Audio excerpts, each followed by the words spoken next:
Further job করার, যদি সার্ভিসে তাকে এক্সটেন্ড না করে,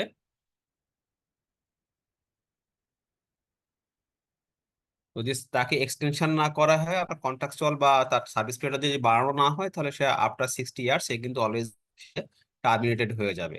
সো আরেকটা হতে পারে, কেউ যদি 25 বছর চাকরি করার পরে যদি সে স্বেচ্ছায় যদি সে রিটায়ারমেন্ট চাকরি থেকে, তাহলে সেটাও কিন্তু একটা আপনার আহ এই রিটায়ারমেন্ট হিসেবে গণ্য হবে। সে তখন রিটায়ারমেন্টের যে বেনিফিট গুলো আছে সেই বেনিফিট গুলো পুরোটাই সে পাবে।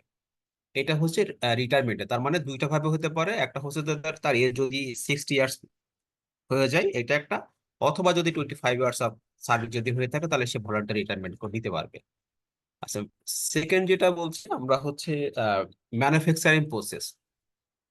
সো ম্যানুফ্যাকচারিং প্রসেস বলতে আমরা এই আইনের আওতায় কি কি বলা হচ্ছে।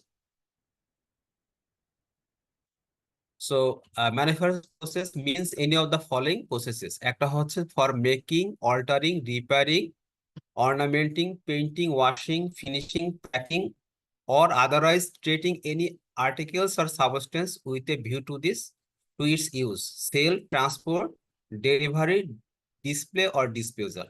So manufacturing process মানে আমরা কি, আমরা কেউ যদি সুইং কারখানা করে সে মেকিং করবে, সুইং করবে, মেকিং করতে পারে। কেউ যদি অল্টারেশন ফ্যাক্টরি করে তো সেটা হতে পারে, কেউ রিপেয়ার করলে হতে পারে, তার একটা ইন্ডাস্ট্রি আছে সেটা ম্যানুফ্যাকচার, সেটা রিপেয়ার করে। সো এই পেন্টিং ওয়াশের সবকিছু কিন্তু আপনার ম্যানুফ্যাকচারিং প্রসেসের মধ্যে আসতে পারে।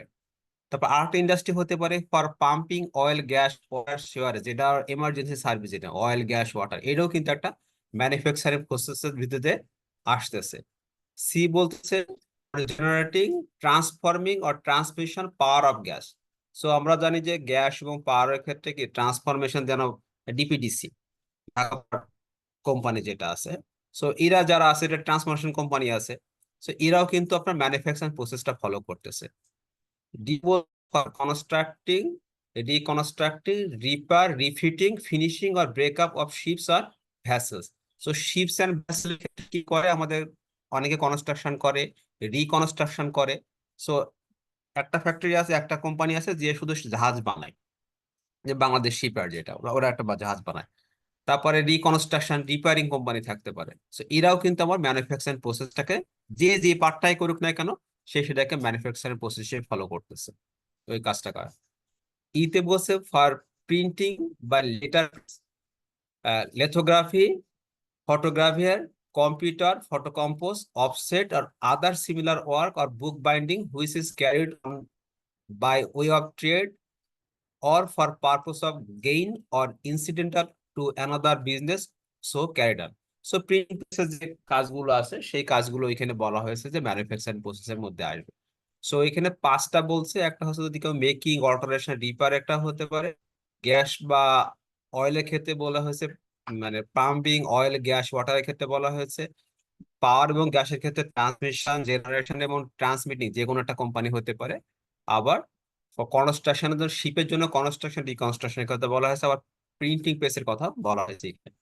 যে এইগুলো যে যে কোনো একটা কাজ করলেই করুক না কেন, সেটা ম্যানুফ্যাকচারিং প্রসেসের মধ্যে পড়বে।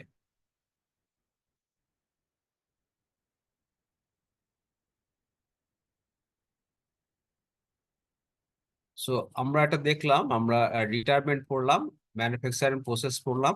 আমরা এবার দেখবো ওয়ার্কিং আওয়ার্স ওয়ার্ক বলতে কি বোঝানো হয়েছে। হ্যাঁ, আমি সবগুলো টাচ করবো, যেটা আপনার ইম্পর্টেন্ট আছে সেগুলো এগুলো আমি টাচ করে যাবো। হ্যাঁ, আওয়ার্স ওয়ার্ক বলতে বলা হয়েছে যে means the time during which the workers employed are at the disposal of the employer excluding any interval allot for meals and rest. So hour of works বলতে বোঝাচ্ছে, যেমন আমাদের অনেক কোম্পানিতে আছে 8টা থেকে শুরু হয়, অনেক কোম্পানি আছে 8:30 থেকে বা 9টা থেকে শুরু হয়। আবার লাঞ্চের জন্য একটা বিরতি দেয়, লাঞ্চ এবং প্রেয়ারের জন্য বিরতি দেয়। সো আওয়ার অফ ওয়ার্কস বলতে যে ইন্টারভেল বাদে, লাঞ্চ বা প্রেয়ারের এই ইন্টারভেল বাদে নর্মাল যে সে কাজগুলো করতেছে, এই কাজটাকে আমরা বোঝানো হয়ে থাকে। ঠিক আছে, সো আমার ইন্টারভ্যালটা কিন্তু আওয়ার্স ওয়ার্কের মধ্যে কনসিডারেশন আসবে না।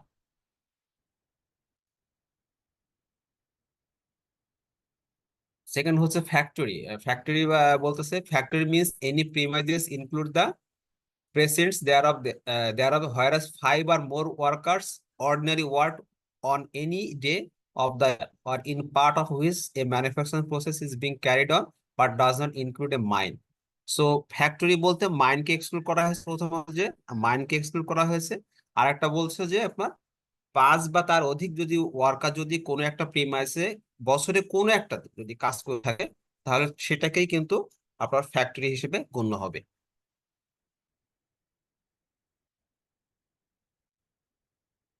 এরপর হচ্ছে যে অ্যাডোলেসেন্ট আসছে। অ্যাডোলেসেন্ট বলতে বোঝানো হয়েছে যারা হচ্ছে যে আমরা জানি যে 18 বছর পূর্ণ হলে কিন্তু সে একটা বাংলাদেশের সিটিজেন হয়ে যায়। তো 14 বছর যারা কমপ্লিট করছে, 14 থেকে 18 এই পিরিয়ডটাকে বলা হচ্ছে আপনার অ্যাডোলেসেন্ট।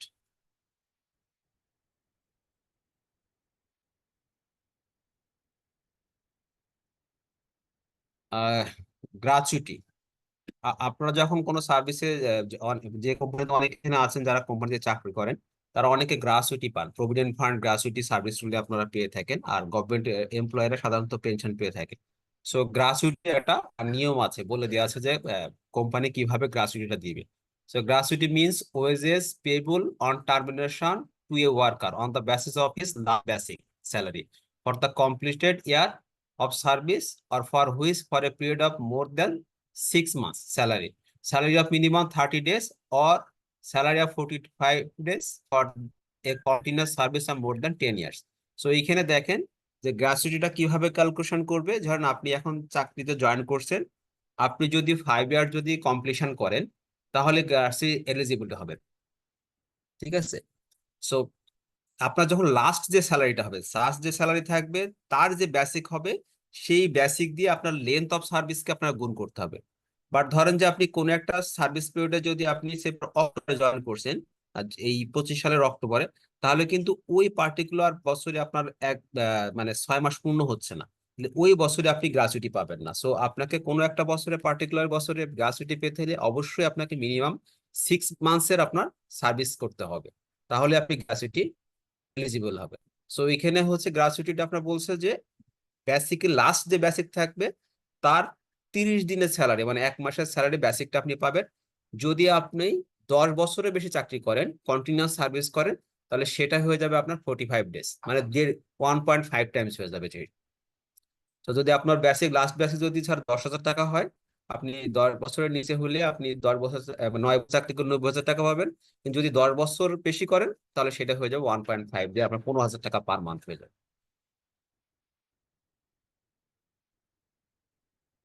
তো ক্লিয়ার আছে এখানে?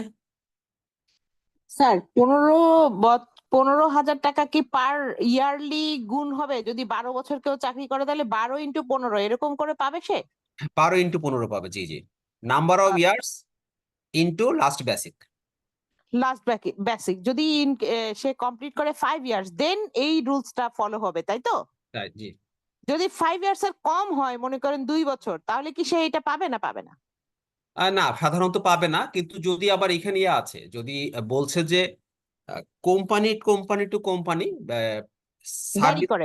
হ্যাঁ, ভ্যারি করতে পারে। এখানে একটা বলছে যে বেনিফিট অফ সার্ভিস, আইনে যেটা বলে আছে মিনিমাম ওইটা দিতে হবে।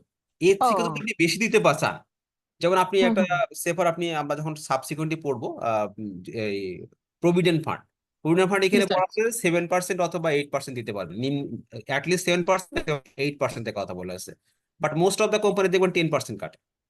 হ্যাঁ, 10% কাটে, হ্যাঁ, হ্যাঁ। 10% কাটে। সো আইনে বলে আছে 7% থেকে 8%, কিন্তু আপনি চাইলে বেশি দিতে পারবেন। সো যখন লতে বলছে আপনি ওই থেকে নিচে নামতে পারবেন না, কিন্তু বেশি দিতে পারবেন। আপনি চাইলে আপনি প্রথম বছর দিতে পারবেন, এটা আপনার এটা আপনার ডিসক্রিপশন, আপনি দিতে চাচ্ছেন। সো আইনে তো আচ্ছা আপনাকে নিষেধ করবে না। আচ্ছা আচ্ছা, ঠিক আছে স্যার, ক্লিয়ার, থ্যাংক ইউ।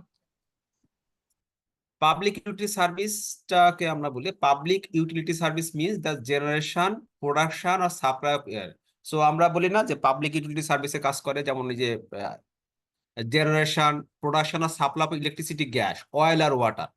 তো আমরা জানি এগুলো হচ্ছে সব হচ্ছে এমার্জেন্সি, এমার্জেন্সি সার্ভিস। সুতরাং দেখবেন যে হরতাল হোক, যাই হোক না কেন, এই সার্ভিসগুলো সবসময় চালু থাকে আর কি। সো সেকেন্ড বলছে any system of public conservation or sanitation, যদি এই ধরনের কোনো কিছু হয়, সংরক্ষণের জন্য যদি হয়, পাবলিক অথবা স্যানিটেশনের জন্য যদি কোনো কাজ করে থাকে, তাহলে সেটা আমাদের পাবলিক ইউটিলিটি সার্ভিসে।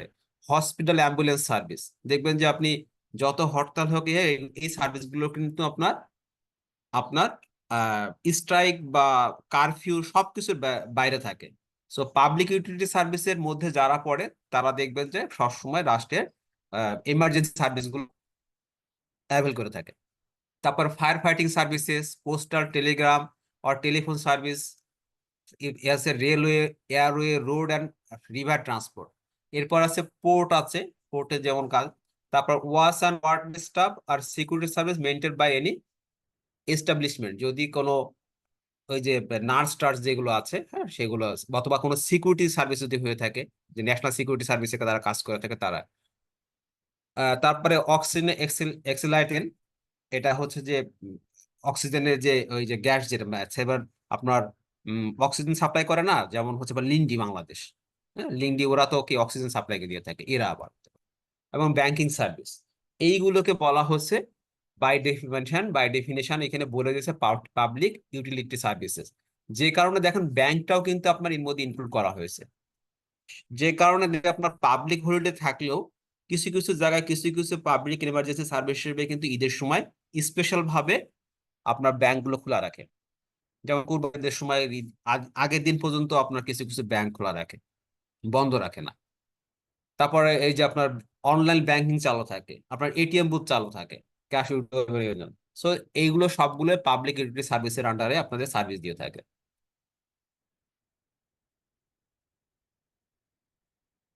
আর যারা আপনারা কোম্পানিতে কাজ করছেন, আপনারা অনেক সময় দেখবেন যে ট্রেড ইউনিয়ন কথাটা বলে। আপনার আমি যখন দেখ, নাম শুনলেই কি বোঝা যায় ট্রেড ইউনিয়ন মানে মানে কি যারা ব্যবসা করে তাদের ইউনিয়ন।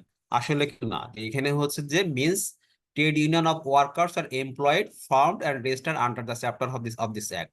সো ওয়ার্কার্স অথবা এমপ্লয়ীদের কোনো সংগঠন যেটা, সেটাকে বলা হচ্ছে আমাদের ট্রেড ইউনিয়ন।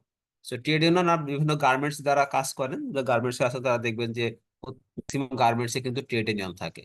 ঠিক আছে।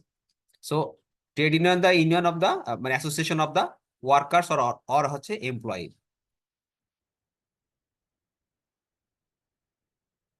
সেইখানে আর তেমন পাচ্ছি না।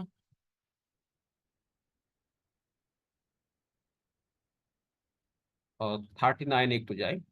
আমরা শিফটের ডেফিনেশন এখানে কি বলছে, হ্যাঁ আমরা জানি, আমরা অনেক সময় দেখি যে কোম্পানি শিফটিং সিস্টেমে আপনার সার্ভিস গুলো চালু থাকে। তো শিফট বলতে মিনস হচ্ছে where workers of the same kind is carried out by two or more set of workers working during the different period of the day, each of such period.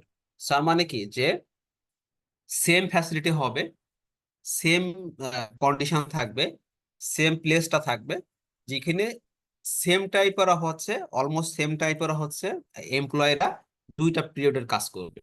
যেমন আপনাদের garments এর ক্ষেত্রে কি হয়, garments এর 24 hours আপনার production চালু হয়, সকাল থেকে 8টা থেকে ধরছে এবার রাত 8টার মধ্যে চলতেছে, বা ওরা তো ওভার টাইম পায়, আবার রাত 8টা থেকে সকাল 8টা পর্যন্ত আর একটা শিফট কাজ করতেছে, ফার্স্ট 24। তার মানে কি প্রিমাইস প্লেস সেম, মেশিন পত্র সেম সেম, আপনার সবকিছু same, everything every facility same. So একই জায়গায় দুইটা শিফটে দুই ধরনের লোকজন কাজ করতেছে। এরপর আমরা হচ্ছে যে ডিপেন্ডেন্ট বলতে আপনার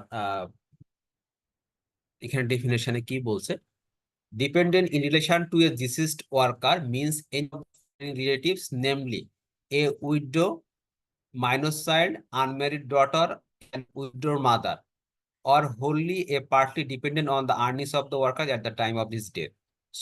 ডিপেন্ডেন্ট বলতে বোঝাচ্ছে সাধারণত যদি কেউ মারা যায়, তার উপরে ডিপেন্ডেন্ট যারা থাকে, তার ওয়াইফ স্পাউস হতে পারে, তার ছেলে মেয়ে হতে পারে, এরা যা আছে তাদেরকে আমরা সাধারণত আমরা বলবো হচ্ছে ডিপেন্ডেন্ট।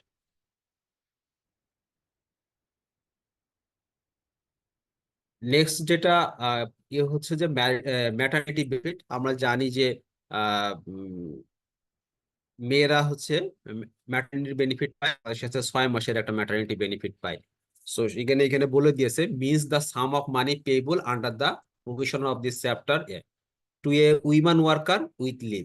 সো দেখেন যখন তারা ম্যাটারনিটি লিভে থাকতেছে, ওরা কিন্তু সাম অফ মানি পেয়েবল মানে এভরি বেনিফিট তারা কিন্তু অ্যাভেল করতেছে। কিভাবে করতেছে, এই যে আপনার আইনে বলে দিয়েছে ম্যাটারনিটি লিভের ভিতরে যে এই বেনিফিট গুলো পাবে, সে সমস্ত কিছু বেনিফিট অ্যাভেল করবে, সেই কারণে তারা কিন্তু এই বেনিফিট গুলো অ্যাভেল করতেছে। আমরা কিছু কিছু কোম্পানিতেও আপনার কিন্তু প্যাটার্নিটি লিভও কিন্তু চালু আছে, যেমন ব্রাকে আছে, আমার জানা মতে আমি ব্রাকে আছি, ব্রাকেও কিন্তু আপনার প্যাটার্নিটি লিভ আছে আপনাদের 1 মাস, 2টা বাচ্চা পর্যন্ত তারা নিতে পারে। স্যার প্যাটার্নিটি লিভ তো এখন সব জায়গায় চালু করছে 7 days, 7 days গভর্নমেন্টটাকেই তো। থাকতে পারে, হ্যাঁ থাকতে পারে, বাট আমাদের ব্রাকে আছে 1 মাসের আছে। 6 মাসের তো ম্যাটারনিটি আছে, আর প্যাটার্নিটি লিভ আপনার 2টা বাচ্চা পর্যন্ত 1 মাস করে নিতে পারবে। সো আমরা নেক্সট হচ্ছে 36 দেখলাম অ্যাডাল্ট বলতে কি বোঝাচ্ছে, যে আমরা আগে জানি যে who has completed 18 years of age, তো 18 বছর পূর্ণ করলে আমরা তাদেরকে অ্যাডাল্ট বলে গণ্য করছি আর কি। নেক্সট যেটা পড়তেছি হচ্ছে কমার্শিয়াল এস্টাবলিশমেন্ট। সো কমার্শিয়াল এস্টাবলিশমেন্টে আপনার আইনে কি কি কাদেরকে বোঝানো হয়েছে commercial establishment. So commercial establishment means an established in which the business of A advertisement commission or forwarding is conducted or which is a commercial agency and includes, হ্যাঁ, যে কোনো ধরনের বিজনেস হতে পারে, অ্যাডভার্টাইজ কমিশন হতে পারে, সেগুলোর মধ্যে কোন কোনগুলো ইনক্লুড হবে, a clerical department of a factor of industrial or commercial undertaking. যে কোনো একটা কমার্শিয়াল এস্টাবলিশমেন্ট কাদের আন্ডার হতে পারবে, তার আগে যে কোনো একটা ক্লারিক্যাল ডিপার্টমেন্ট হতে পারে ওর ফ্যাক্টরি। সে যদি ধরেন একটা সুপার শপ আর একটা কোন একটা পার্ট ওখানে খুললো, যে কোনো একটা ব্রাঞ্চ বা সাব ব্রাঞ্চ হবে, সেটাও কিন্তু একটা কমার্শিয়াল এস্টাবলিশমেন্ট হিসেবে আপনাদের গণ্য হবে। The office establishment of a person who for the purpose of fulfilling a contract with any commercial establishment or industry establishment employs worker. So কোনো একটা দ্য অফিস পার্সন যদি কোন একটা কোম্পানির সাব অফিস খোলে, কোন একটা অফিস খোলে কোন একটা জায়গায়, সেটাও ওই প্যারেন্ট কোম্পানি বা হেড অফিসের একটা কমার্শিয়াল এস্টাবলিশমেন্ট হিসেবে গণ্য করা হবে। তারপরে বলতেছে যে a unit of joint stock company, যদি কোনো জয়েন্ট স্টক কোম্পানির যদি কোনো একটা সাব ইউনিট খোলে, সেটাও আমাদের কমার্শিয়াল এস্টাবলিশমেন্ট হিসেবে গণ্য হবে। তারপরে ইন্স্যুরেন্স কোম্পানি, ব্যাংকিং কোম্পানি আর ব্যাংক। সো ব্যাংকেরও আমরা কি বলি, একটা কমার্শিয়াল এস্টাবলিশমেন্ট বলে থাকি আর কি, যেহেতু। তারপরে ব্রোকারেজ অফিস হবে stock exchange, Dhaka stock exchange, Chittagong stock exchange, এটাও কিন্তু আপনার কমার্শিয়াল এস্টাবলিশমেন্ট। তারপরে hotel, restaurant or an eating house. So hotel, restaurant এদেরকেও আমরা কমার্শিয়াল এস্টাবলিশমেন্ট বলে এই লয়ে কিন্তু বলে দিচ্ছে। সিনেমা, থিয়েটার, এগুলো আমাদের কমার্শিয়াল এস্টাবলিশমেন্ট হিসেবে গণ্য হবে। সো এর মধ্যে যে ক্রাইটেরিয়া গুলো পড়তেছে, সবগুলোই কিন্তু আপনার কমার্শিয়াল এস্টাবলিশমেন্ট হিসেবে গণ্য হবে। আইতে বলেছে such other establishment or class thereof as the government may by notification in the official gazette declare to be a commercial establishment for the purpose of this act. So এখানে যেগুলো বলা হয়েছে এই পর্যন্ত তো স্পেসিফিক্যালি ডিফাইন করে দেওয়া হয়েছে। এর বাইরে যদি কোনো সেক্টরটাকে যদি কমার্শিয়াল এস্টাবলিশমেন্ট গণ্য করতে চায়, তাহলে সে গেজেট আকারে প্রকাশ করে গভর্নমেন্ট কিন্তু করতে পারবে। সো একটা ওপেন রেখে দিয়েছে।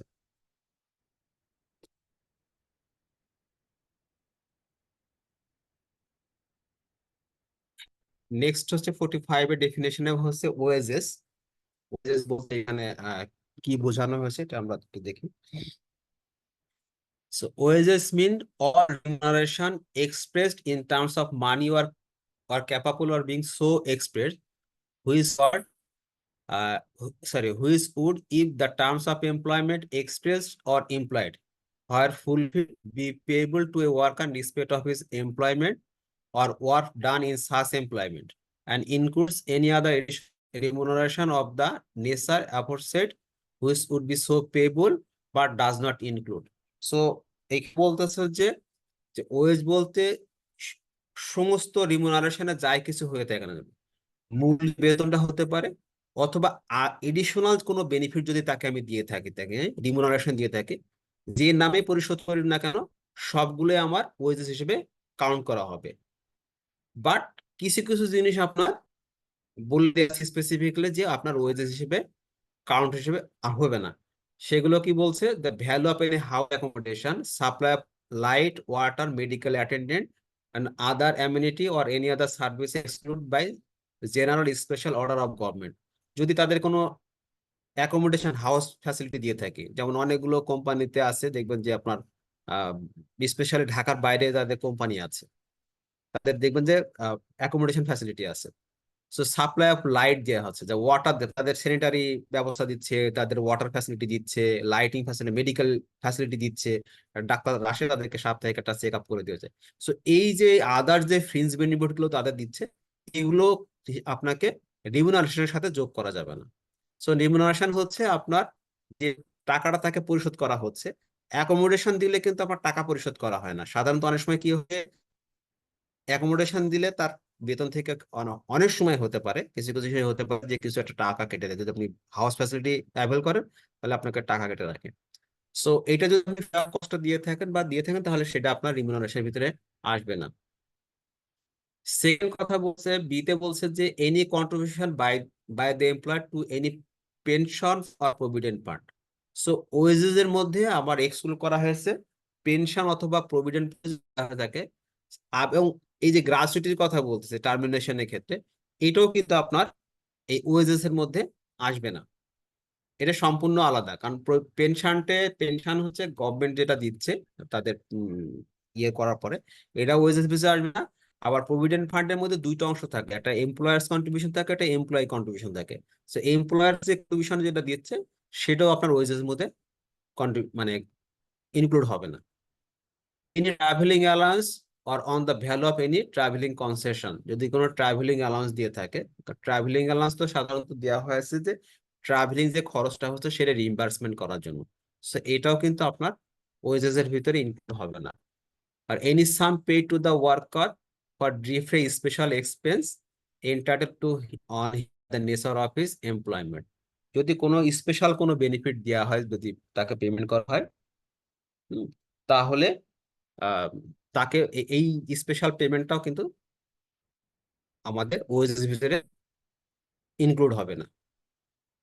সো আমরা বুঝলাম যে ওয়েজেস মধ্যে শুধুমাত্র যে তার যে স্যালারিটা দেওয়া হচ্ছে সেটার সাথে আদার কোনো বেনিফিট, যেটা house accommodation, provident fund, pension, travelling expense, যদি অথবা কোনো যদি any sum pay to the worker to defray special expense, যে সে কোনো একটা খরচ বাসায় দিয়েছে তার জন্য তাকে কিছু আমি রিওয়ার্ড করলাম, সেটাও আমাদের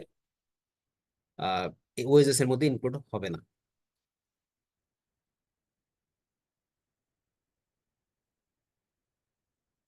নেক্সট আমাদের হচ্ছে 49-এ। 49-এ এমপ্লয়ার সম্পর্কে বলা হয়েছে এখানে। লেবার অ্যাক্টে এমপ্লয়ার বলতে কি বলা হয়েছে যদি দেখি, employer in relation to an establish means any person who worker there in an includes, মানে যেই হচ্ছে ওয়ার্কারদের নিয়োগ দিচ্ছে তাদেরকে আমি এমপ্লয়ার বলতেছি। A heir, successor, assign, guardian or legal representatives as the case may be or such person। তো এখানে আমাদের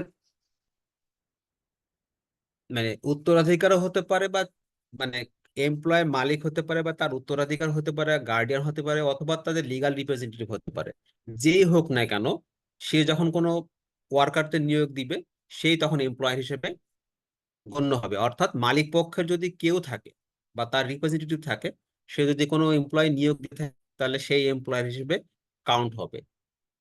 সেকেন্ড হচ্ছে any manager or person responsible for the management control of the establishment.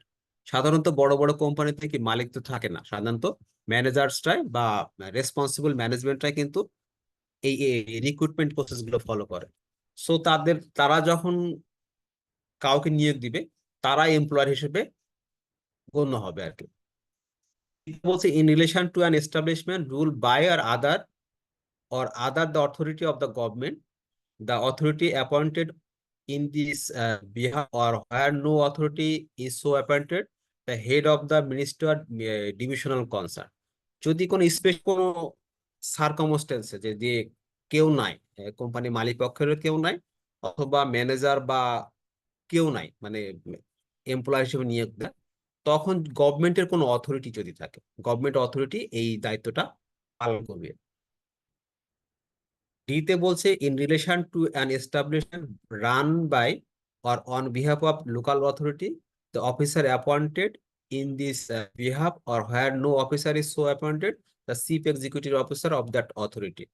So কোন একটা establishment আছে যেখানে তাদের local authority এখানে আছে, সে যে লোকাল অথরিটি যদি থাকে সেই ওখানে এমপ্লয় হিসেবে দায়িত্ব পালন করবে। যদি সেখানে যদি এমপ্লয় যদি লোকাল অথরিটি যদি না থাকে, তাহলে যদি চিফ এক্সিকিউটিভ অফিসার যে থাকবে সেই কিন্তু এমপ্লয়ার হিসেবে দায়িত্ব পালন করবে। If they was in relation to any other establishment, the owner of such establishment or every director, manager, secretary, agent, or other person concerned with the management of the affair there. So other কোন establishment ওনার সরাসরি হতে পারে, director হতে পারে, manager, secretary, agent. হ্যাঁ, agent তো আমরা জানি প্রিন্সিপাল রিলেশনশিপ আমরা পড়েছি। সো কোনো এজেন্টও যদি থাকে বা আদার অফিসার যে দায়িত্বপ্রাপ্ত, সেই ম্যানেজমেন্টের দায়িত্বপ্রাপ্ত, সেই কিন্তু আপনার এমপ্লয় হিসেবে গণ্য হবে। আর in relation to an establishment under the occupation of any person other than the person in occupation of that establishment or in ultimate control over the affairs of the establishment, the manager and other person concerned with the management of the that too. So যদি এমন কোনো establishment থাকে, সেই এস্টাবলিশমেন্টের দায়িত্ব হচ্ছে কেউ একজন অকুপেশনের সূত্রে সেখানকার মালিক বা সেখানে পুরোটা ইনচার্জ থাকে। So মালিকের পক্ষ থেকে যে ওই প্রিমাইজেস এর অকুপেশনের দায়িত্ব আছে, সেই তখন এমপ্লয়ার হিসেবে ট্রিটেড হবে। অর্থাৎ সহজভাবে যদি আমরা বলি, এমপ্লয়ার বলতে এনি পার্সন হতে পারে যে ওয়ার্কার্সদের অথবা এমপ্লয়ীদেরকে অ্যাপয়েন্ট করে। আইদার সে সরাসরি মালিক পক্ষ হতে পারে, অথবা কোনো ম্যানেজমেন্ট হতে পারে, অথবা কোনো এজেন্ট হতে পারে, অথবা কোনো এস্টাবলিশমেন্টে যেখানে যেখানে যদি তাদের লোকাল অথরিটি না থাকে, তাহলে গভর্নমেন্টের এখানে গভর্নমেন্ট অফ লোকাল অথরিটি এখানে এমপ্লয়ার হিসেবে দায়িত্ব পালন করতে পারে।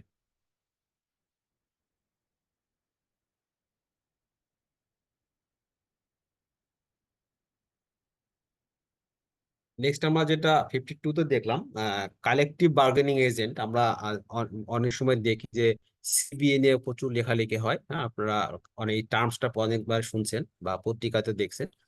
সিবিএ বলতে কি বোঝায়? Collective bargaining agent in relation to an establishment or group of establishment means trade union of the workers or federation of trade union which under chapter 8 is the agent of the worker in the establishment or group of establishment in the matter of collective bargaining.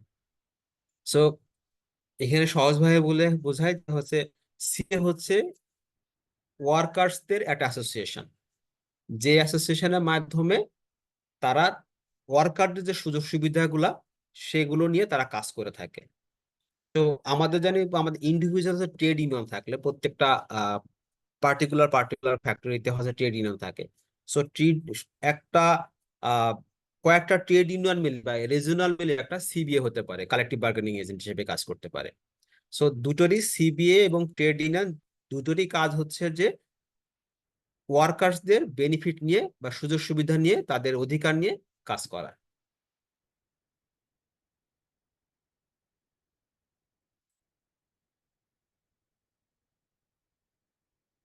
এটা ইয়ে বললাম না।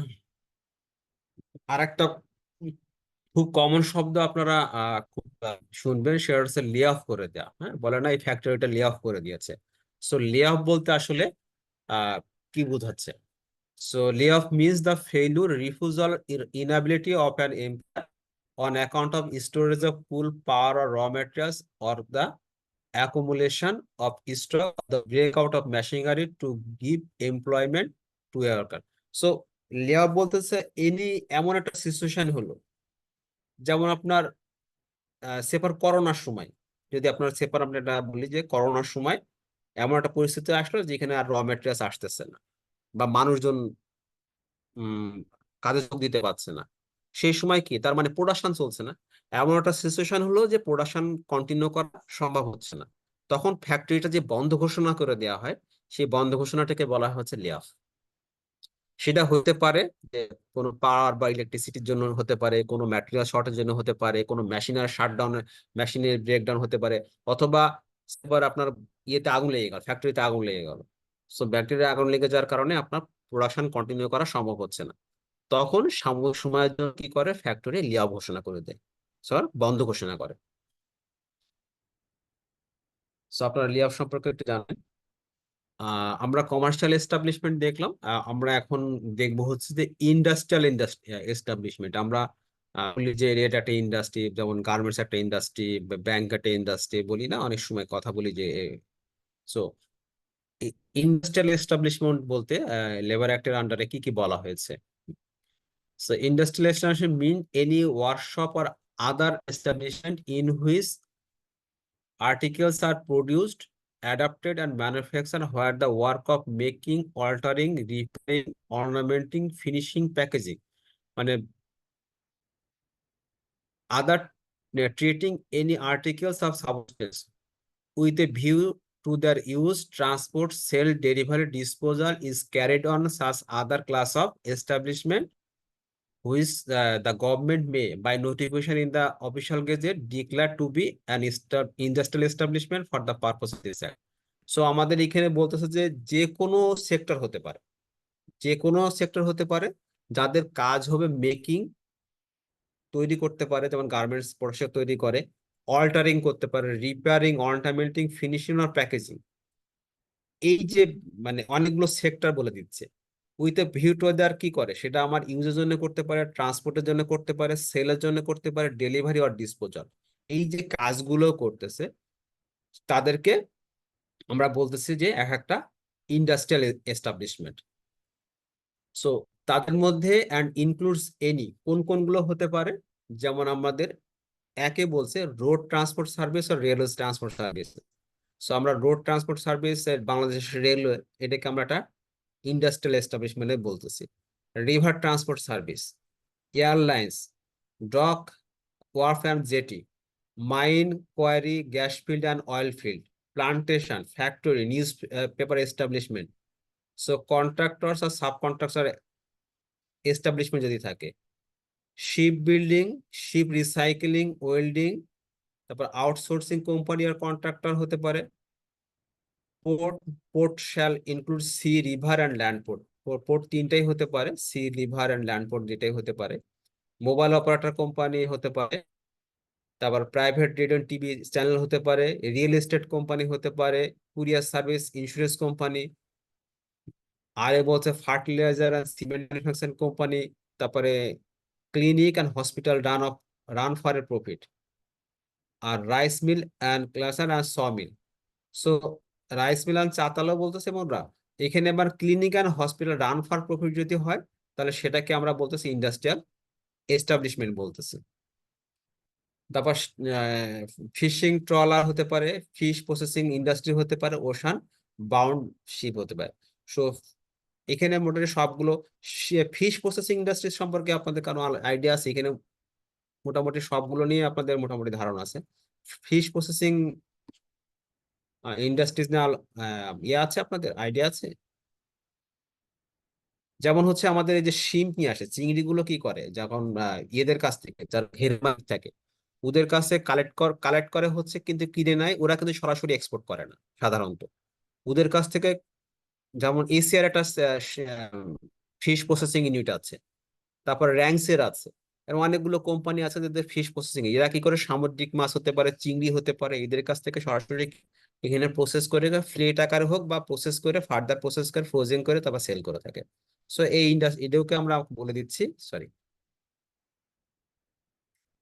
এদেরকেও আমরা industrial establishment হিসেবে বলতেছি। So এইখানে কারো কোনো জিজ্ঞাসা আছে কিনা এই পর্যন্ত যা পড়ানো? কন্ট্রাক্টর এবং sub contractor of industrial establishment আছে, কোন টাইপের কন্ট্রাক্টর বা সাব কন্ট্রাক্টর? আচ্ছা, কন্ট্রাক্টর সাব কন্ট্রাক্টর। কন্ট্রাক্টর তো সরাসরি দেখেন, আপনার একদম রিয়েল এক্সাম্পল বলি, যদি কন্ট্রাক্টর সাব কন্ট্রাক্টর চান, বুঝতে চান। আপনাদের আব্দুল মোনেম কোম্পানি আছে না, নাম শুনেছেন? আব্দুল মোনেম কোম্পানি বাংলাদেশের সবচেয়ে বড় কন্ট্রাক্টর, জি sir, real estate business. Real estate business করে, হ্যাঁ। এরা হচ্ছে কন্ট্রাক্টর। এরা কি করে, গভর্নমেন্টের কাছে সরাসরি কন্ট্রাক্ট নেয়। 5,000 কোটি টাকা 10,000 কোটি টাকা, সেটা পদ্মা সেতু তো সেপার আব্দুল মনে কোম্পানি পাচ্ছে, এ হচ্ছে আমার মেন কন্ট্রাক্টর। আব্দুল মনে কিন্তু রেলওয়ে তৈরি করেন, তখন কি করে দেখে যে এই রেলওয়েটা তৈরি করতে গেলে বা এই পদ্মা সেতুটা তৈরি অথবা স্টেশন, এই যে আমাদের এখন থার্ড টার্মিনাল হচ্ছে যেটা, এই থার্ড টার্মিনাল কিন্তু কেউ একা করতে পারে না। তখন কি করে, এখানে 50 রকমের কাজ আছে, তখন 50 রকম কাজের জন্য কারা কারা যোগ্য, তখন 50 জন আরো আরো সাব কন্ট্রাক্ট দিয়ে দেয়, আরো XYZ অনেকগুলো কোম্পানিকে তখন দিয়ে দিচ্ছে।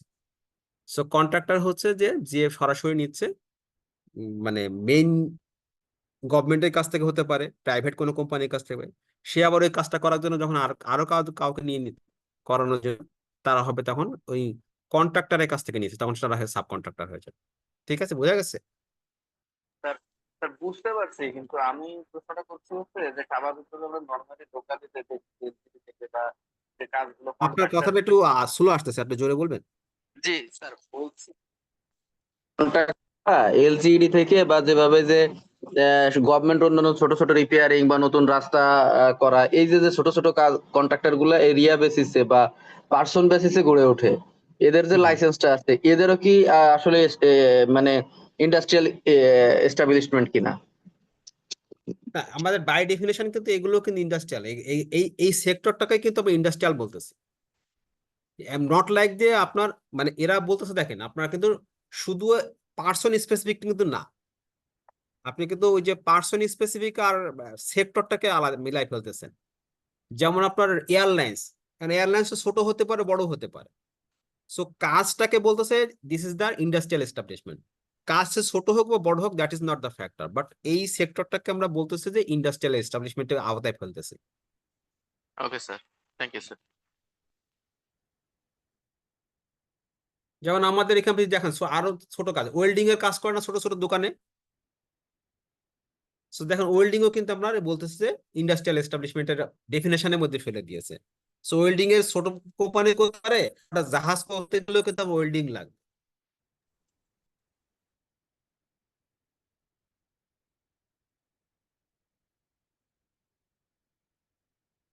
এরপর আমরা চাইল্ডে আমরা অ্যাডোসেন্ট পড়ছি, আবার হচ্ছে ইয়ে পড়লাম আর কি, যারা 18 বছরে পূর্ণ করছে তাদেরকে সিটিজেন বলতেছি আর কি। বা আর চাইল্ড বলতে কি বোঝাচ্ছে, যারা 14 বছর আসলে কমপ্লিট করে নাই, হ্যাঁ, who has not completed his 14 years of age, তাদেরকে সবাইকে 14 বছরের নিচে সবাইকে আমরা বলতেছি চাইল্ড বলতেছি।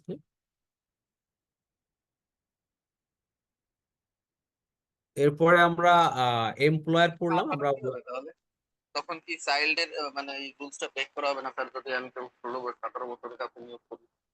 হ্যাঁ, চাইল্ড তো আমরা আমরা তো ইয়ে করতে পারবো না, আমরা নিয়োগ দিতে পারবো না। অ্যাডোলেসেন্টের ক্ষেত্রে কিছু কিছু ভাবে ছাড় দেওয়া হয়েছে, যে বলা দেওয়া আছে কি কি কাজে আপনি অ্যাডোলেসেন্টকে নিতে পারবেন, বাট চাইল্ডদেরকে আপনি কোনো ইন্ডাস্ট্রিয়াল এস্টাবলিশমেন্ট বা কমার্শিয়াল আপনি নিয়োগ দিতে পারবেন না, মানে লতেই বলা নেই। জি স্যার। ঠিক আছে, বলে না child not right, child restricted বলে দিতে থাকে, নট রিকুইটেড, এই কথাটা বলে দিবে, মানে চাইল্ডদেরকে আপনি নিতেই পারবেন না। So worker বলতে workers mean any person include an appropriate employed in any establishment or industry either directly or through a contractor, or whether names it may be called, to do any skilled, unskilled, manual, technical, trade, promotional, clerical work for hire or reward, whether the terms of employment be express or implied but does not include a person employed mainly in a managerial or administrative capacity. So এখানে একটা কথা বলছে যে, খেয়াল করেন, so worker বলতে যে কেউ হতে পারে, আইদার এটা স্কিল্ড ওয়ার্কার হতে পারে, আনস্কিল্ড হতে পারে, technical, manual, trade, promotional, clerical, যে কোনো কিছু হতে পারে। সে নিয়োগ করতে পারে হচ্ছে ডিরেক্টলি নিয়োগ হতে পারে কোম্পানির থ্রু দিয়ে, অথবা একটা কন্ট্রাক্টরের মাধ্যমে সে নিয়োগ হতে পারে। So employment is not the factor, যে কোনো ফর্মে আসতে পারে, ডিরেক্ট অর ইনডিরেক্ট যে কোনো ফর্মেটে আসতে পারে, স্কিল, সেমি স্কিল, আনস্কিল যে কেউ হতে পারে, যারাই হোক না কেন তারাই হচ্ছে আমাদের ওয়ার্কার হিসেবে বাই ডেফিনেশনে তারা ওয়ার্কার মধ্যে পড়বে। কিন্তু কারা পড়বে না, but does not include a person employed mainly in a managerial or administrative capacity. যদি ম্যানেজারিয়াল পজিশনে or অ্যাডমিনিস্ট্রেটিভ কাজের জন্য তাদেরকে নিয়োগ দেওয়া হয়, শুধু তাদের বাদে সবাইকে আমরা বাই ডেফিনেশনে ওয়ার্কার বলবো।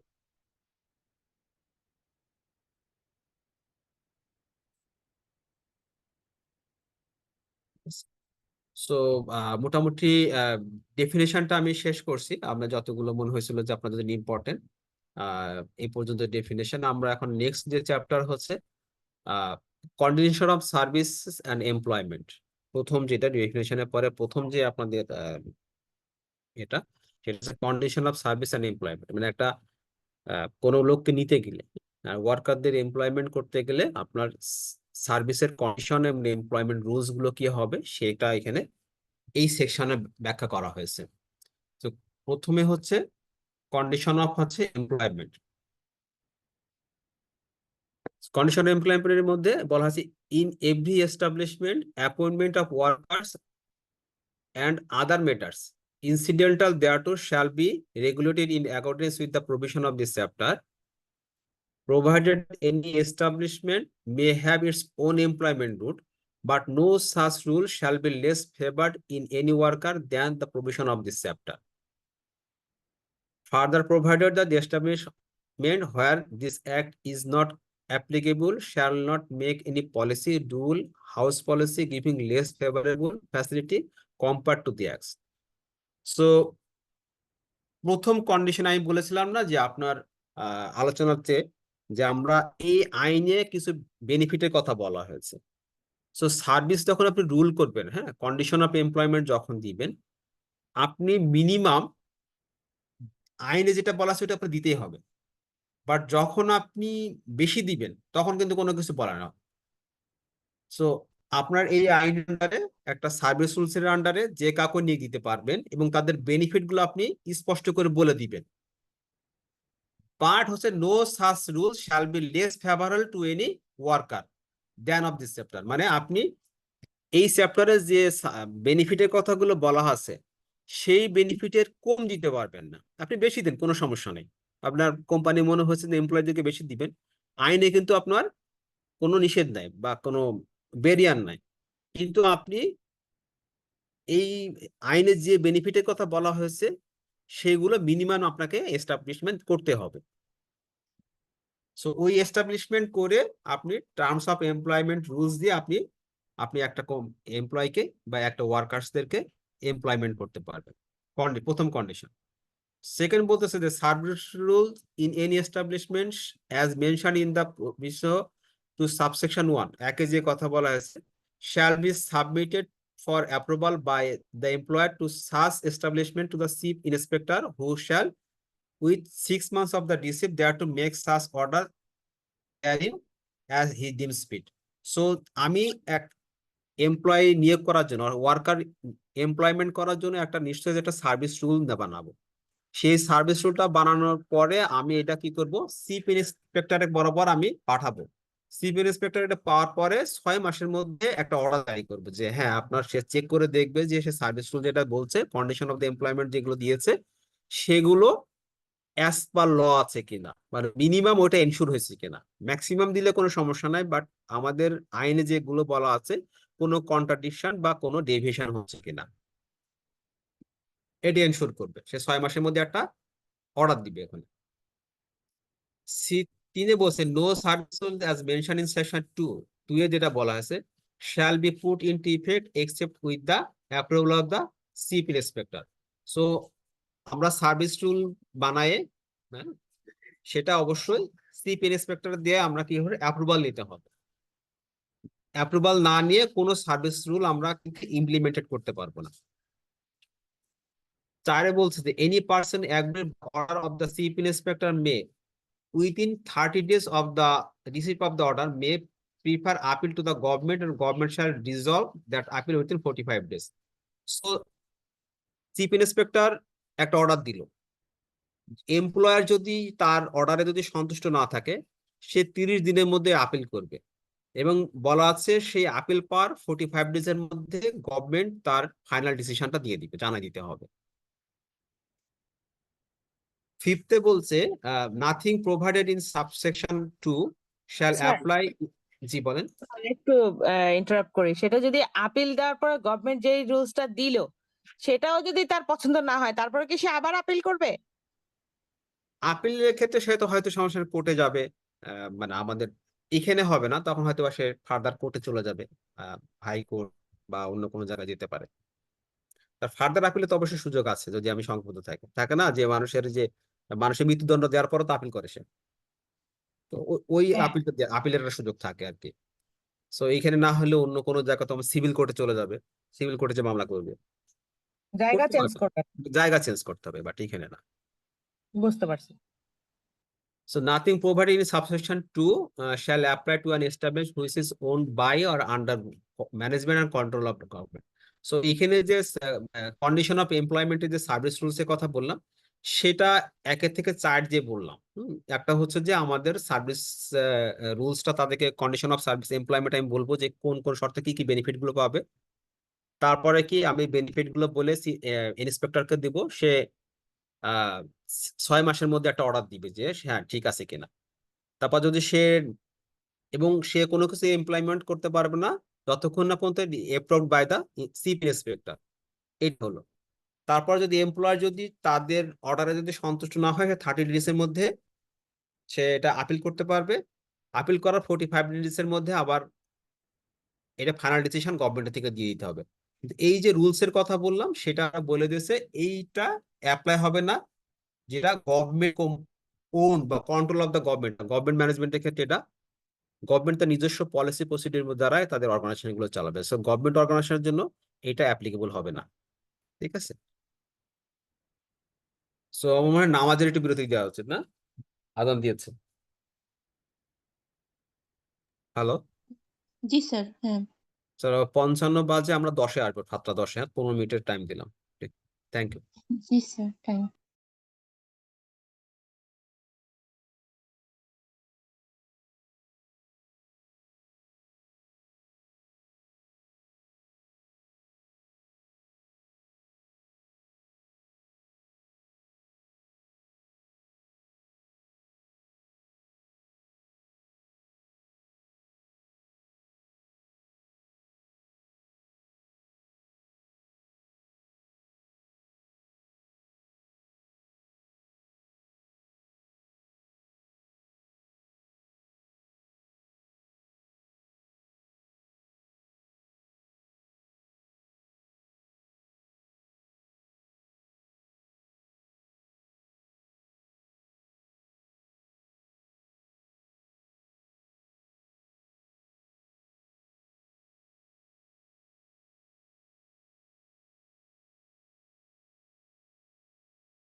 ভাইয়া সব শেষ ভাইয়া, আজ পর্যন্ত যা যা করাইছে সব শেষ, কোনো কোশ্চেন থাকলে কইরেন।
তো আমরা শুরু করি আবার, হ্যাঁ, নামাজের পরে।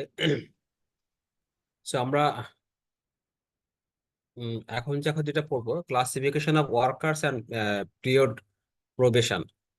তো এখানে বলছে যে স্পেশালি ক্লাসিফিকেশন অফ ওয়ার্কার, কি কি ধরনের ওয়ার্কার হতে পারে একদম। So the workers employed in any establishment shall be classified in any of the following classes according to the nature and condition of work. তো এখানে দেখা যাচ্ছে কি কি হতে পারে। অ্যাপ্রেন্টিসেস, বদলি হতে পারে, ক্যাজুয়াল লেবার হতে পারে বা ক্যাজুয়াল ওয়ার্কার হতে পারে, temporary, probationer, permanent and seasonal worker হতে পারে। সো অ্যাপ্রেন্টিসেস মানে কিন্তু আবার শিক্ষানবিশ আর কি, আর প্রভিশনারে কিন্তু আপনার শিক্ষানবিশ। প্রভিশনারের অ্যাপ্রেন্টিসের মধ্যে একটু ডিফারেন্স হচ্ছে, আহ, এটা হচ্ছে যে নর্মালি তাকে এমপ্লয়মেন্ট করা হয়, সে স্কিল ওয়ার্কার, কাজটা সম্পর্কে জানে। সো যেহেতু তার এই ফ্যাক্টরিতে তার এক্সপার্টাইজ নাই, মানে এই কোম্পানিতে তার এক্সপার্টাইজ নাই, তো এই কোম্পানির প্রসিডিউর আর এগুলো শেখার জন্য একটা প্রভিশনের পিরিয়ড দেয়। যেমন দেখবেন যে আপনার ব্যাংকের ক্ষেত্রে বা ম্যানেজমেন্ট ট্রেনিং বা অফিসার লেভেলে যখন নেয় তখন কিন্তু 6 মাসের একটা প্রভিশনের পিরিয়ড দেয়। সো ও মোটামুটি কাজ জানে বা মোটামুটি ইউজ টু। অ্যাপ্রেন্টিসে হচ্ছে ক্ষেত্রে সে একেবারে জানে না, কিছু জানে না, তাকে কাজ শেখানোর জন্য। সো এখানে একটু পার্থক্য, আর খুব বেশি না, বাট জাস্ট দুটোরই কাজ শেখানো, দুটোরই উদ্দেশ্য থাকে যে কাজটা শেখানো। কিন্তু প্রভিশনের ক্ষেত্রে হচ্ছে মোটামুটি সে মোটামুটি কাজ জানে, বাট এই কোম্পানিতে সে কাজ জানে না, হয়তো অন্য কোম্পানিতে কাজ করে আসছে। আর অ্যাপ্রেন্টিসের ক্ষেত্রে হচ্ছে যে সে একেবারে কাজ জানে না, তাকে কাজ শিখাই নিতে হবে, নতুন করে কাজ শিখে তারপর নর্মাল এমপ্লয়মেন্ট হিসেবে তাকে আমরা সার্ভিস রুলের মধ্যে নিয়ে আসবো। আর বদলি তো জানি, আর সিজনাল ওয়ার্কার তো আমরা জানি যে ধরুন ঈদের সময় আমাদের এক্সট্রা কিছু প্রোডাকশন করা করা দরকার হতে পারে। যদি সিজনাল ইম্প্যাক্ট থাকে তাহলে সেই সময় যদি আমরা কোনো এমপ্লয়মেন্ট নিয়ে আসি তাহলে আমাদের এখানে পড়বে আর কি। সো মোটামুটি ওয়ার্কাররা এই কয়টা ক্যাটাগরিতে, 7টা ক্যাটাগরিতে মধ্যে যে কোনো একটাতে পড়বে আর কি। সো এটা বলতেছে 2.3-তে বলছে letter of appointment and identity card. So no employer shall employ an worker without giving such worker a letter of appointment, and every such employee worker shall be provided with an identity card with photography. So আপনি দেখেন যে যখনই কোনো একটা অফিসে কেউ যোগদান করে, যে কোনো জায়গায়, তার একটা আইডি কার্ড দেওয়া হয় লেপার, এবং তাকে একটা লেটার অফ অ্যাপয়েন্টমেন্ট দেওয়া হয়। সো কেন দেয়, এটা হচ্ছে এই যে আইনে বলে দিয়েছে, যাকে যে কোনো একটা এমপ্লয়েড মানে ওয়ার্কার যদি আপনার নিয়োগ দিতেই হয়, এমপ্লয় নিয়োগ দিলে তাকে অবশ্যই একটা লেটার অফ অ্যাপয়েন্টমেন্ট দিতে হবে, ম্যান্ডেটরি। এবং তাকে একটা আইডি রেকর্ড দিতে হবে যেটার মধ্যে ফটোগ্রাফি থাকতে হবে। সো দেখেন, আপনারা প্র্যাকটিক্যালি দেখছেন, বাট এই যে আইনে বলে দেওয়া আছে সেটা আইনের কিন্তু কমপ্লায়েন্সটাই হচ্ছে তারা এটা করে থাকে। 2.4-এ যেটা বলছে, service book, every employer shall at his own cost provide a service book for every worker employed by him. So প্রথমে বলছে যে প্রত্যেকটা every employer shall at his own cost provide a service book for every worker. প্রত্যেকটা employer ওয়ার্কারদের নামে একটা service book চালু করবে, ঠিক আছে। such সার্ভিস গুলো shall keep in the custody of the employer. সেখানে এমপ্লয়ারের কাস্টডিতে থাকবে, এবং সেইটা কস্টটা সেই বইয়ের খরচ এমপ্লয়ার বিয়ার করবে। Before employing a worker, the employer shall require from him the previous service book if the worker claims that he has been previously in employment under any other employer. তো service book যদি সে যদি অন্য কোনো জায়গায় কাজ করে থাকে, তাহলে তাকে যদি আবার নিয়োগ দিতে চাই, আমাদের কি যে এক্সপিরিয়েন্স সার্টিফিকেট বা একটা চিঠি নিয়ে আসি না এই অফিসারদের ক্ষেত্রে। এইটা কেন চালু হয়েছে, এটা কেন করছে, দেখেন আমাদের গার্মেন্টস এর দিকে উদাহরণ দিই। আগে কিন্তু গার্মেন্টস এ প্রচুর আনরেস্ট হতো না, বা প্রচুর এমপ্লয়াররা একটা ওয়ার্কার একটা মানে খারাপ কাজ করে সে অন্য জায়গায় চলে যেত, তো এখানকার ছাড়পত্র না নিয়ে চলে যেত অনেক সময়। তখন বিজিএমইর এটাকে প্রতিহত করার জন্য বা এটা থেকে সেফগার্ড করার জন্য প্রত্যেকের জন্য কিন্তু একটা করে সার্ভিস বুক চালু করছে। বাট তুমি যদি আগের কোম্পানিতে কাজ করে থাকো, তাহলে সেই সার্ভিস বুকের ক্লিয়ারেন্স নিয়ে তারপর তোমাকে এখানে জয়েন করতে হবে। সো ওই সার্ভিস বুক যদি সে না ছাড়ে, সেখানে যদি ক্লিয়ারেন্স না পায়, তাহলে আরেকটা ফ্যাক্টরি বা একটা গার্মেন্টস ফ্যাক্টরি তাকে কিন্তু এমপ্লয়মেন্ট নেয় না। এই সার্ভিস বুকের কারণে কিন্তু অনেকটাই এই কেওয়াসটা বা এই ধরনের ইনসিডেন্টস থেকে কিন্তু রক্ষা পাইছে গার্মেন্টস ইন্ডাস্ট্রি গুলো। তো ওখানে তার সমস্ত কিছু হিস্ট্রি তার ওখানে সার্ভিস বুকে লেখা থাকে। If such worker has any service book, it shall be handed over to the new employer by him and shall keep in the custody of the employer for which a receipt shall be given to him. যদি সে যদি আগে কাজ করে থাকে তাহলে তার service বুকটা নতুন এমপ্লয়ারকে দিয়ে দিবে, তো একটা রিসিপ্ট নিয়ে নিবে। If such worker has no service book, a service book shall be provided under section 1. তার মানে কি, একে আমরা বললাম যে এমপ্লয়াররা ওয়ার্কারদেরকে একটা তার নিজস্ব খরচ একটা সার্ভিস বুক দিবে। যদি নতুন এমপ্লয়ার কোনো সার্ভিস বুক নিতে না থাকে তাহলে একটা একটা ওয়ার্কারে একটা সার্ভিস বুক দিবে হচ্ছে employer under section of 1. If the worker desires to keep or maintain a duplicate copy of his service book, he may do it at his own cost. যদি সে চায় যে আমি আর একটা নিজের নিজের জন্য আমি একটা সার্ভিস বুক রেখে দিব, সে করতে পারবে, কিন্তু সেই কস্টটা কিন্তু আবার এমপ্লয়ার দিবে না। The employer shall hand over the service book to the worker on the termination of the worker service with him. যখন তার সাথে চলে যাবে তখন সে সার্ভিস বুকটা এমপ্লয়িকে ওয়ার্কারকে দিয়ে দিবে, হ্যান্ড ওভার করে দিবে। If the service book handed over to the worker or the duplicate thereof maintained by him is lost by the worker, the employer shall provide him with a duplicate service book at the cost of the worker. যদি হারিয়ে যায় তাহলে তার একটা duplicate service book আছে, ওয়ার্কারের কাছ থেকে একটা কস্ট নিবে, কস্ট নিয়ে একটা ডুপ্লিকেট সার্ভিস বুক তারা প্রোভাইড করবে। Nothing in this section shall apply to the apprentice both their casual worker. But আমরা ক্যাজুয়ালের মানে ওয়ার্কারের ক্লাসিফিকেশন দিলাম, বাট এই যে কথাগুলো বললাম সেটা অ্যাপ্রেন্টিস বদলি অ্যান্ড ক্যাজুয়াল ওয়ার্কারের ক্ষেত্রে প্রযোজ্য হবে না। বাট অ্যাপ্রেন্টিস বদলি অ্যান্ড ক্যাজুয়াল ওয়ার্কার বাদেও যারা রেগুলার যে ওয়ার্কার গুলো থাকবে, রেগুলার ওয়ার্কার ক্ষেত্রে এই সার্ভিস বুকটা অবশ্যই প্রযোজ্য হবে।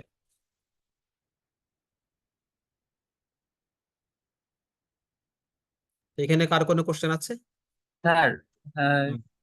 এখানে এই যে যে সার্ভিস বুকের বিষয়টা স্যার, এটা এখন অনলাইন সিস্টেমে ওরা হচ্ছে ফিঙ্গারের মাধ্যমে যে কোনো জায়গায় যখন জয়েন করে তখন ফিঙ্গার দিলেই আপনার হচ্ছে ওর ডিটেলস, আগের যত কোম্পানিতে চাকরি করছে সব ডিটেলস চলে আসে। এখন অনলাইন সিস্টেমে স্যার বিজিএমই এই আচ্ছা আচ্ছা, সার্ভিস যেটা চালু করছে। বিজিএমএ বিকেএমএ করায় যেটা ওইটা মেবি।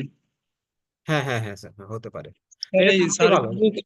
সার্ভিস বইয়ের জন্য কি বিজিএমএ তে কোনো ফি দিতে হয় কিনা পার সার্ভিস বইয়ের জন্য? না, সার্ভিস বই তো এটা তো প্রোভাইড করবে হচ্ছে এমপ্লয়ার, সো ওয়ার্কারের কোনো কস্ট না এখানে না নেই। স্যার, এরকম কোনো কিছু নেয় না। না না না না, এটা নিতে পারবেন, এখানে তো বই আইনে তো স্পষ্ট বলে দেওয়া আছে।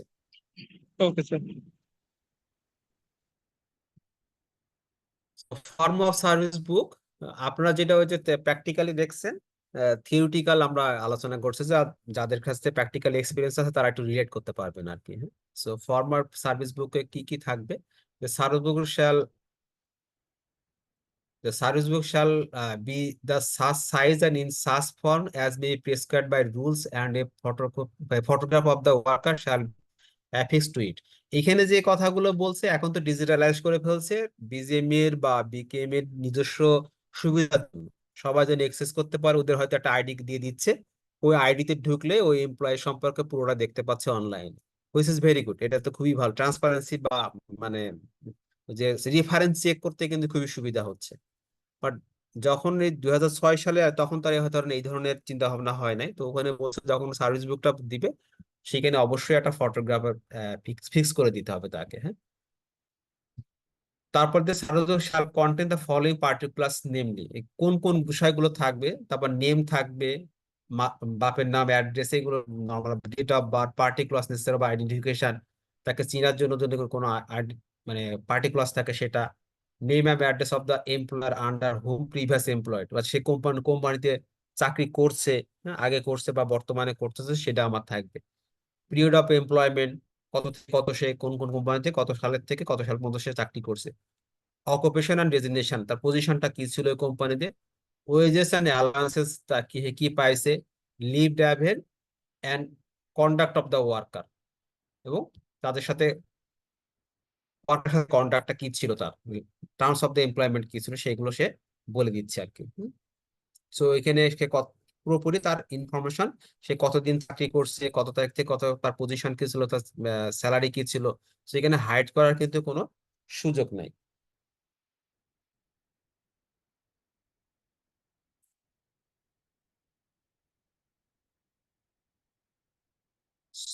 নেক্সট যেটা আমি একটু স্যার একটা কোশ্চেন ছিল স্যার, সেটা হচ্ছে বলে না।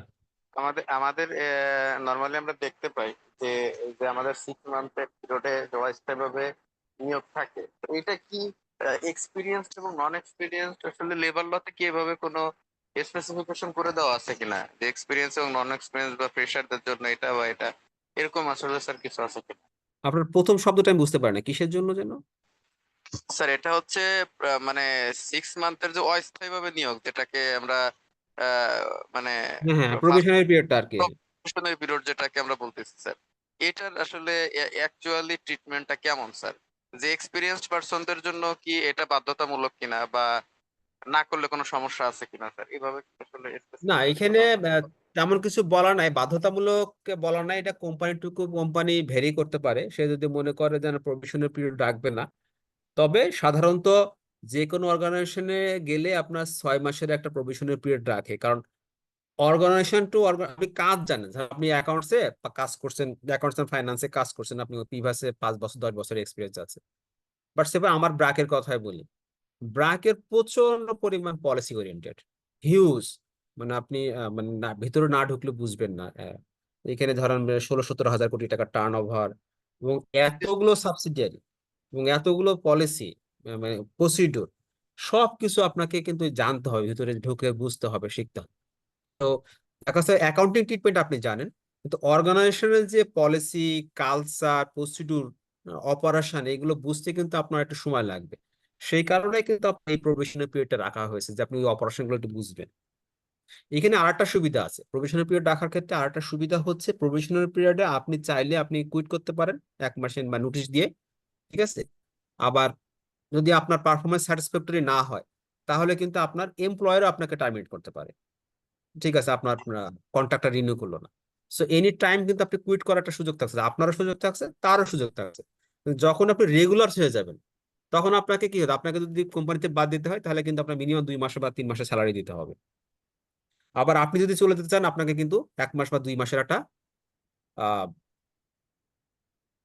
মানে ইয়ে পিরিয়ড দিতে হবে আর কি, হ্যাঁ, নোটিস পিরিয়ড দিতে হবে? নোটিস পিরিয়ড দিতে হবে। সো এই যে আপনি কিন্তু কিন্তু 6 মান্থসে কিন্তু আপনিও কোম্পানিকে বুঝতে পারলেন, আবার কোম্পানিও কিন্তু আপনাকে বুঝতে পারলেন। সো প্রবেশনের পিরিয়ডটা হচ্ছে দুটো কারণে, যে আপনার বোঝা, জাজ করা, আবার আপনিও কোম্পানিকে জাজ করলেন, আবার হচ্ছে কি আপনিও কোম্পানি সম্পর্কে বুঝলেন, চিনলেন, জানলেন। এইটার জন্য হচ্ছে লার্নিংটার জন্য আপনার 6 মাসটা রাখা হয়েছে। স্যার আর আর একটা ইস্যু ছিল স্যার, সেটা হচ্ছে আমাদের ক্ষেত্রে, এমপ্লয়ীদের ক্ষেত্রে যেমন আর্ন লিভের একটা ইস্যু আছে, লিভের যে ইস্যুটা আছে, এই রুলসটা কি সামনে পাবো স্যার আমরা? হ্যাঁ হ্যাঁ, আছে আছে, হ্যাঁ আছে, লিভের যেমন ইয়েটা আছে, ঠিক লিভ আছে স্যার। সম্পর্কে ডিটেলস বলা আছে এখানে।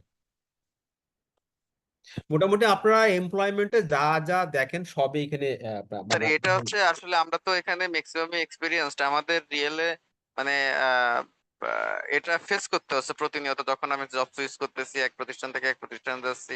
তো অনেক প্রতিষ্ঠান আছে যাদের এইচআর এর সঙ্গে আসলে অনেক কিছু নিয়ে বার্গেনিং এ জড়াইতে হয়, বা তারা হয়তো বা আনএথিক্যাল কিছু প্র্যাকটিস করে কিনা, যদি আমাদের রুলসটা অ্যাকুরেটলি জানা থাকে, তো হয়তো বা সেটা আমরা জাজ করতে পারবো যে এই প্রতিষ্ঠানের কি অবস্থা। হ্যাঁ, আমরা লতে কি বলছে, ও আমরা কি বলতেছে, সব ল এর বাইরে যে সে কিছু বলতেছে কিনা। তো তখন কিন্তু আপনি ধরতে পারবেন যে আপনি তো মানে আপনার লতেই কথা বলা হয়েছে, বাট আপনি এটা কেন বলতেছেন, কেন করতেছেন। তো আপনার এখানে কিন্তু একটা সেফগার্ড কিন্তু অবশ্যই আছে। আর বাংলাদেশের যতগুলো আমরা, যদিও এমপ্লয়িরা, আমরা কেসে সাধারণত যাই না, নর্মালি আমরা কেস করি না, প্রতিষ্ঠানের বিরুদ্ধে লড়ি না, কারণ মনে হয় যে আমি পারবো না। কিন্তু মোস্টলি মানে 90% কেসে হচ্ছে আপনার এমপ্লয়ির ফেভারে গেছে। আপনি লেবার অ্যাক্টে যদি মামলা করেন, হয়তো টাইম লাগে, কিন্তু আপনি ম্যাক্সিমাম ক্ষেত্রে আপনার পক্ষে যায়, যদি আপনি ফ্রড না করে থাকেন। সো এখানে আমরা এখন তাহলে পড়ি হচ্ছে লিভের ব্যাপারে কি বলছে, প্রসিডিউর ফর লিভের ক্ষেত্রে। আমরা তো A worker who desires to obtain a leave from absence shall apply to the employer for the same in the writing stating his leave address thereto. যদি কেউ আমরা লিভ নিতে চাই তার সে প্রথমেই এমপ্লয়ারকে জানাবে, ডিজায়ারের কথা বলবে। Employer and his authorized officer shall issue order on the application within 7 days of the application or 2 days prior to the commencement of the leave applied for, whichever is earlier, provided that if due to urgent reason the leave applied for is to commence of the date of application within 3 days, therefore the order shall be given on the same date. So বলছে minimum normally হচ্ছে যে 7 দিনের আগে দিতে হবে, অথবা যেদিন ছুটি শুরু হবে তার 2 দিনের আগে, হ্যাঁ, যেটা যেটা আপনার আর্লিয়ার আসবে মিনিমাম। বাট যদি আপনার ইমার্জেন্সি লাগে আপনি সেম ডেট সেও আপনি ওই দিনে অ্যাপ্লিকেশন করেও লিভ নিতে পারবেন, depending on the urgency of the leave. If the leave asked for is guaranteed, a leave pass shall be issued to the worker. যদি আমার লিভ গ্যারান্টি হয়ে থাকে তাহলে অবশ্যই একটা লিভ পাস একটা ইস্যু করবে ওয়ার্কারের নামে। If the leave asked for is refused or postponed, the fact of such refusal or postponement and the reasons therefore shall be communicated to the worker before the date on which the leave was expected to be commenced, and also shall be recorded in the register to be maintained by the employer for the purpose. So যদি আমি চাইলেই কিন্তু আপনার লিভটাকে refuse করতে পারেন, যদি তার logical ground থাকে সে লিভ চাইছে যে কোনো কারণে, যদি আমি তাকে রিফিউজ করি বা পোস্টপন্ড করি, তাহলে কেন করতেছি তার লজিক্যাল গ্রাউন্ডটাকে আপনার অবশ্যই রেজিস্টার বুকে লিখে রাখতে হবে এমপ্লয়ার। ঠিক আছে, সে চাইলেই কিন্তু রিফিউজ করতে পারবে না উইদাউট জাস্টিফাইড লজিক। পাশে বলতেছে যে if the worker after convincing the leave desires an extension thereof, he shall if such leave is due to him apply in writing through register post before reasonable time of the leave to the employer, who shall as practicable as send a written reply either granting or refusal extension of leave to the worker on his leave address. So এখানে পাশে normal বসে যদি সে extension করতে চায় লিভটা, সে leave নিয়েছে, তাহলে অবশ্যই তাকে রেজিস্টার পোস্টে অথবা তাকে জানাতে হবে। এখন তো এটা তো আগের কথা, রেজিস্টার পোস্ট অফিসের কথা বলছে, যে কোনো ভাবে এমপ্লয়কে জানাতে হবে। যদি এমপ্লয়ার যদি রিফিউজাল করে অথবা গ্রান্ট যাই হোক না কেন, তাকে অবশ্যই তার কাছ থেকে অনুমতি নিতে হবে। সো সেম ভাবে যে আমাকে জানালেও বলতে হবে, না যদি আমাকে জানাতে হবে তোমার লিভটা গ্রান্ট হয়েছে, যদি না গ্রান্ট হয় তাহলে কেন, কারণটা আমাদের স্পেসিফিকলি রেজিস্টার বুকে মেনটেন করতে হবে। সো এই হচ্ছে কথা যে আমাদের লিভের ক্ষেত্রে বলা হয়েছে। এখানে কারো কোনো কোশ্চেন আছে কিনা? আসসালামু আলাইকুম স্যার। জি স্যার, আমরা তো স্যার সাধারণত যে ক্যাজুয়াল লিভ বা সিক লিভের ক্ষেত্রে লিভটা স্যার এভেল করার পরে স্যার আমরা অ্যাপ্লাই করি, সেটা কি স্যার আসলে এখানে যে সিক লিভের 5টা ব্যাপারটা আলাদা করে বলা আছে এখানে, আমরা ওটাও দেখবো। সিক লিভের ব্যাপারটা আলাদা করে বলা আছে। সিক লিভ তো আর আপনি মানে নোটিশ দেওয়া হবে না। আগে তো জানি না জি স্যার, হ্যাঁ, যে উইদাউট আপনি নোটিস। আপনি কালকের অসুস্থ থাকবেন এটা তো বলতে পারবেন না। জি ঠিক আছে, সো এই ক্ষেত্রে এটা এখানে অ্যাপ্লিকেবল হবে না। আপনি অ্যাক্সিডেন্টাল বা সিক লিভ, আপনার বাবা মা মারা গেছে, সো বেনিভোলেন্ট লিভ, বাবা মাদের মারা গেলেও, আপনার ফার্স্ট ব্লাডে কেউ মারা গেলেও কিন্তু আপনি অনেক অর্গানাইজেশনে কিন্তু ছুটি দেয়। যেমন আমার হ্যাঁ ব্র্যাকে দেয়, আমার ব্র্যাকে মনে হয় 5 দিনের না 7 দিনের একটা লিভ আছে আর কি, খুব সম্ভবত এরকম আমার প্রতিষ্ঠানে একদিনের আছে। একদিনের আছে। আচ্ছা, আমাদের আমি এক্স্যাক্টলি মনে নাই, বাট লিভটা আছে, but not 1 day, more than 3 days। 3 days G sir, আমাদেরও 3 days sir. More than 3 days হয়তো আমার সোফার, এক্স্যাক্টলি মনে পড়ছে না, more than 3 days। So next যেটা পড়াচ্ছে হচ্ছে স্টপেজ অফ ওয়ার্ক, মানে আমি কখন কাজ বন্ধ রাখতে পারবো। The employer May at any time in the event of fire, catastrophic breakdown of machinery or stoppage of power supply, epidemics, civil commotion or any other cause beyond his control, stop any section or section of the establishment wholly or partly for such period as the cause for such stoppage continues to exist.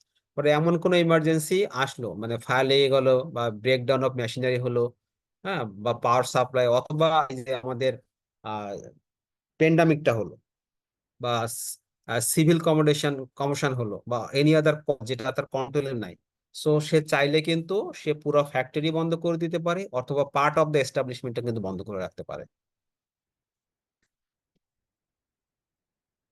In the event of such stoppage occurring at any time beyond working hours, the employer should notify the workers affected by notice posted on the notice board in the section or department concerned or at the conspiration place in such established before the work is due to be begun next day.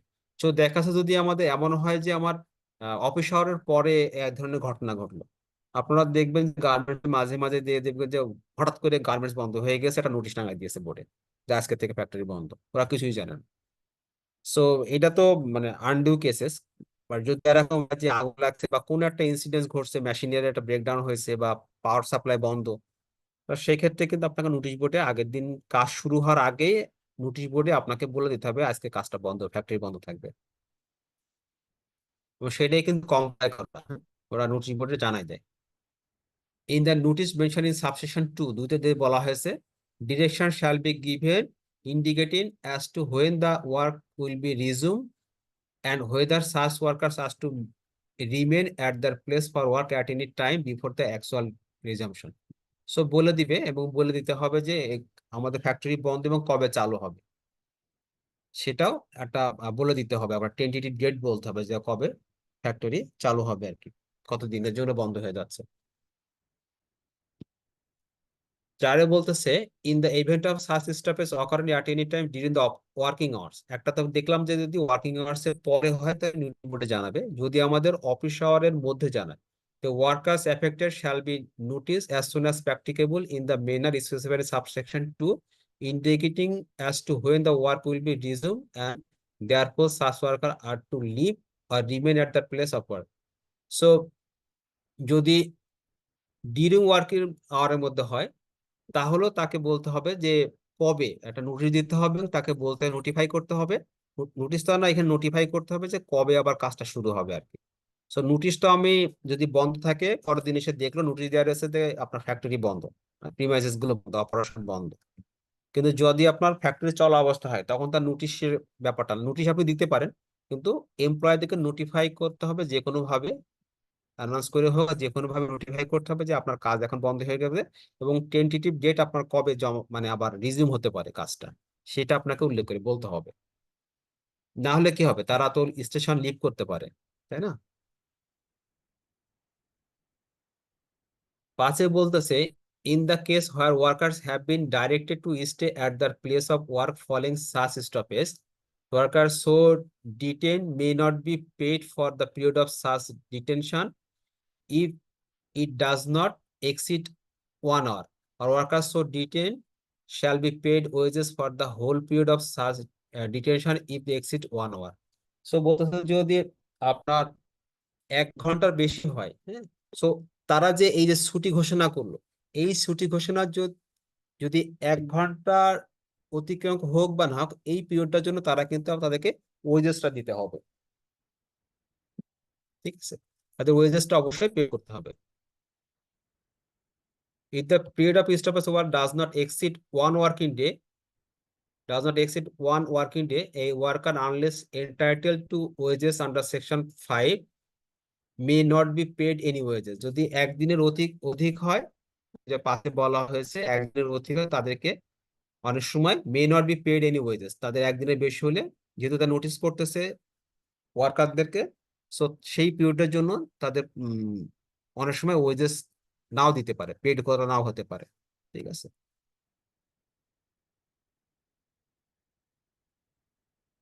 সাথে বলতেছে if the period of stoppage of work continues for more than a working day, একদিনে যদি বেশি হয়, a worker affected other than a casual or বদলি worker shall be paid wages for day or days by which it exceed 1 working day.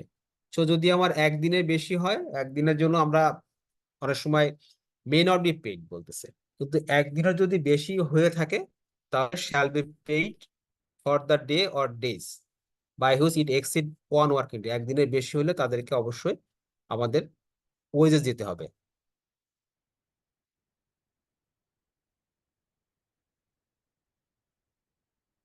আবার এখানে বলতেছে যে if the period of stoppage of work exceed beyond 3 working days, যদি 3 দিনের বেশি হয়, the worker may be laid off in accordance with the provision of section 16. আমার lead of মানে কি? ছুটি ঘোষণা হয়ে যেতে পারে। সে যদি 3 দিনের বেশি হয়, যে 3 দিনের যদি বেশি হয় তাহলে তাদেরকে ছুটি ঘোষণা করতে হবে, লেড অফ করতে হবে। ঠিক আছে।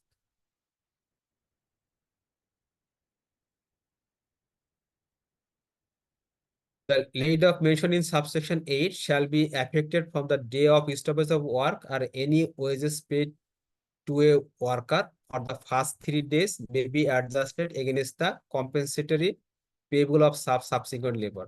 So আমাদের যে লে অফ ঘোষণা করা হলো, হ্যাঁ, আন্ডার সেকশনে যদি আমার 3 দিনের বেশি হয় তাহলে আমরা এটা ঘোষণা করতেছি। তো আমরা 3 দিনের, যে আমরা প্রথমে দেখলাম যে আমাদের 3 দিনে যদি বেশি হয় তাহলে লে অফ ঘোষণা করা হবে। 3 দিনের বেশি হলে আমাদেরকে এক্সিট করে তাদেরকে আমাদের স্যালারি দিতে হবে। সো এই যে আমরা স্যালারিটা দিলাম, তাহলে সাবসিকুয়েন্ট যে কম্পেনসেটরি পেগুলো যদি থাকে তার সাথে একটা অ্যাডজাস্ট করার একটা সুযোগ থাকবে আমার। 10-এ বলতেছে for piece rate workers affected, their average daily earnings in the previous month shall be taken on to be the daily wages for the purpose of the same. অনেকে দ্বারা কি হচ্ছে, অনেকে তো ডেইলি ওয়ার্কার থাকে, আর অনেকে আবার কাজ করে পিস বেসিসে, যত পিস তারা অপারেশন করে তারা সেই বেসিসে ইয়ে করে। তাহলে তাদের রিমুনারেশন তো ফিক্সড না, সেই ক্ষেত্রে হচ্ছে তারা প্রিভিয়াস মান্থের এভারেজ যে পার ডে স্যালারি পেয়েছে সেই বেসিসে তাদেরকে এই ওয়েজেসটাকে আপনাদেরকে পেমেন্ট করতে হবে।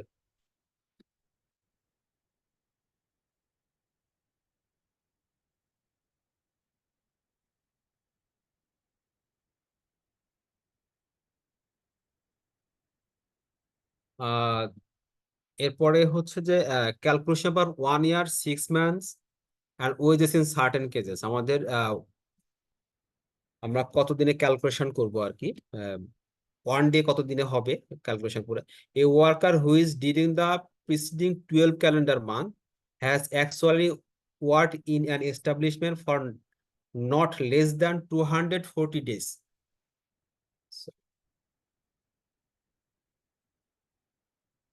এখানে বলতে যে নট লেস দ্যান 240 days, যদি 240 দিনে যদি নিচে কাজ না করে, or 120 days is the case maybe, shall be deemed to have completed 1 year or 6 months and respective of the continuous service of মানে 1 বছরের মধ্যে যদি সে 240 দিন কাজ করে তাহলে আমার 1 বছর, আর যদি 120 দিন, তাহলে যদি 120 দিন কাজ করে কন্টিনিউয়াস যদি সে কাজ করে, তাহলে আমরা বলবো যে সে 6 মাসের একটা পিরিয়ড পার করছে এই বছরের এই এই- এই সালে। ঠিক আছে। তো যেখানেই শুরু করে করি না কেন, যদি আমার 240 দিনের 240 জন যদি আমার কোনো একটা বছর পার্টিকুলার বছরে সে কাজ করে, তাহলে ধরে নেওয়া হবে যে এই বছরে ফুল ইয়ারটা কমপ্লিট করেছে। আর যদি 120 দিন কাজ করে থাকে তাহলে ধরে নেওয়া হবে যে সে হাফ ইয়ার কমপ্লিট করছে। For the purpose of calculating the number of days in which a worker actually worked in an establishment as mentioned in subsection 1, a day on which